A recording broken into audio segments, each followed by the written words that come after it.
Suatu hari Syekhona Khalil pergi untuk membeli sesuatu dengan menaiki delman. Ketika sudah berada di atas delman, beliau bertanya kepada kusir, "Dari mana asal kuda ini, Pak?" tanya Syekhona Khalil. "Dari daerah Bima, Kiai," jawab si kusir.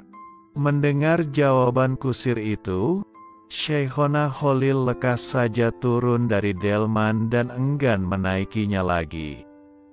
Si kusir jelas kebingungan dan bertanya, "Mengapa Anda tiba-tiba tidak mau menaiki delman saya, Kiai?"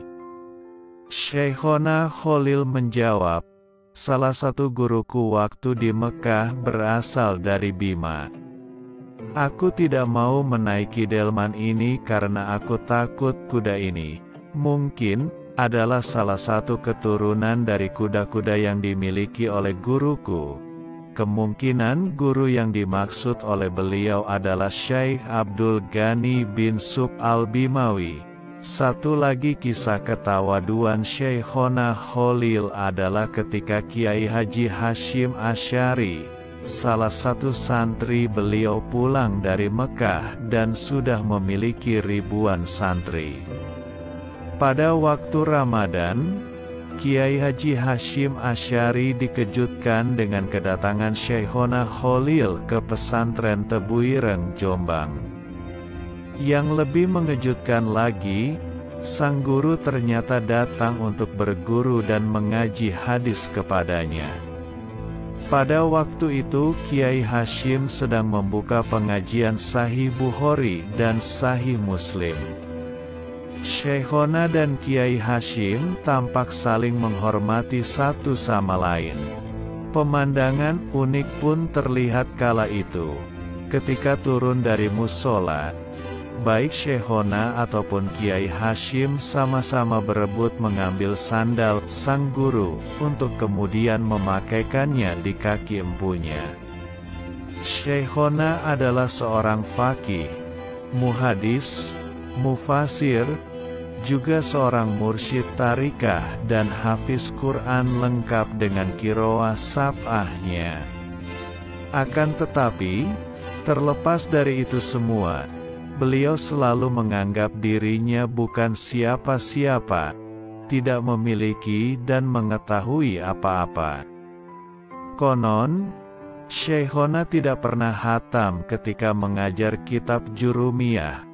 Masalahnya setiap kali sampai pada bab la, babu, la, yang seharusnya dibaca, babula, ilam, beliau baca menjadi, babula alam, yang akhirnya memiliki makna, bab aku tidak tahu.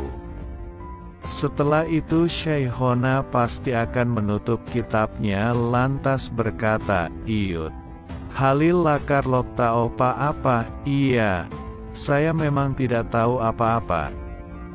Beliau kemudian menutup majelisnya lalu pulang ke dalamnya. Mengapa mereka para kekasih Allah selalu bersikap baik dan ramah kepada siapapun?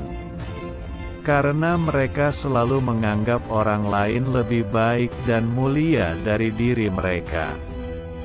Dalam pandangan mereka, mereka adalah makhluk Allah yang paling hina.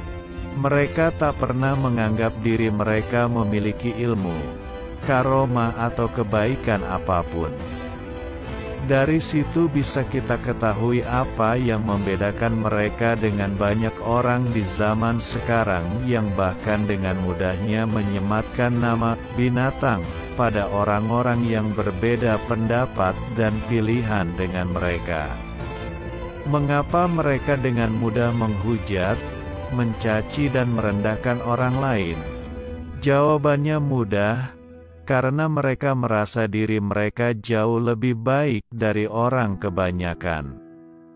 Karena pilihan dan pendapat mereka, dalam pandangan mereka, adalah yang terbaik, maka orang lain boleh saja dihina dan direndahkan.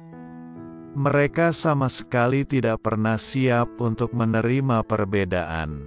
Syidil Habib Umar berkata dalam pesan beliau di kitab Tauji'at-Tulab, andai gurumu adalah seorang wali kutub pun lantas engkau meremehkan dan merendahkan saudara seimanmu siapapun dirinya, maka dosa dan keburukan yang engkau dapatkan sudah cukup untuk menutupi semua kebaikan yang engkau miliki.